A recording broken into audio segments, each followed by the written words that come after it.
সম্মানিত দেশবাসী ও মুক্তিকামী ছাত্র জনতা, শহীদের রক্তের বিনিময়ে ছাত্র নাগরিকের অভ্যুত্থানের মাধ্যমে আমরা যেই ফ্যাসিস্ট হাসিনার পতন ঘটিয়েছি এবং একটি নতুন বাংলাদেশের আকাঙ্ক্ষা করছি, তাকে নস্যাৎ করতে বিভিন্ন শক্তি ইতিমধ্যে তৎপর হয়েছে এবং নানা ধরনের ষড়যন্ত্র এবং পরিকল্পনা করা হচ্ছে।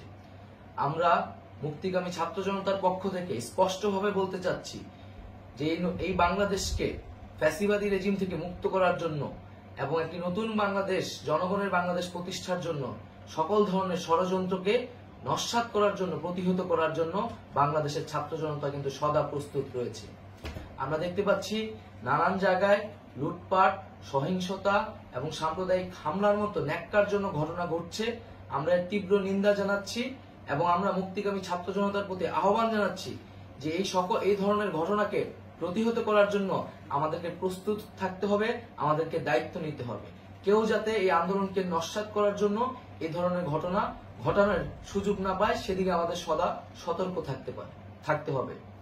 আমরা আরো দেখতে পাচ্ছি যে রাষ্ট্রপতি গতকাল বলেছিলেন যে অনতিবিলম্বে তিনি জাতীয় সংসদ বিলুপ্ত করবেন, কিন্তু আমরা এখনো দেখছি যে একটি অভ্যুত্থানের পরেও এই ফ্যাসিস্ট হাসিনার জাতীয় সংসদ রয়ে গেছে। তাই আমরা ঘোষণা করছি যে আজ দুপুর ৩টার মধ্যে এই ফ্যাসিস্ট হাসিনার যে জাতীয় সংসদ, সেই সংসদের বিলুপ্তি ঘোষণা করতে হবে। যদি আজ বিকাল ৩টার মধ্যে এই জাতীয় সংসদের বিলুপ্তির ঘোষণা না আসে, তবে আমরা কঠোর কর্মসূচি দিতে বাধ্য থাকব। এছাড়া বন্ধুগণ, সবার জন্য আমরা জানাচ্ছি যে আমাদের যে অন্তর্বর্তীকালীন সরকারের কথা আমরা বলেছি, সেই সরকারের প্রধান উপদেষ্টার নাম আমরা ইতিমধ্যে ঘোষণা করেছি এবং এই সরকারের অন্যান্য উপদেষ্টা সহ সামগ্রিক রূপরেখা আমাদের প্রস্তুত রয়েছে। আমরা খুব শীঘ্রই সেই রূপরেখাটি জাতির সামনে উপস্থাপন করব।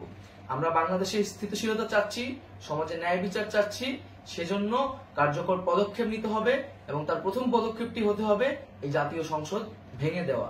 এবং সবার প্রতি আহ্বান থাকবে, আপনারা শান্তিপূর্ণভাবে অবস্থান রাখুন, শান্তিপূর্ণভাবে এবং অহিংসভাবে এবং সকল পরিকল্পনাকে, ষড়যন্ত্রকে নস্যাৎ করার জন্য সদা সতর্ক থাকুন।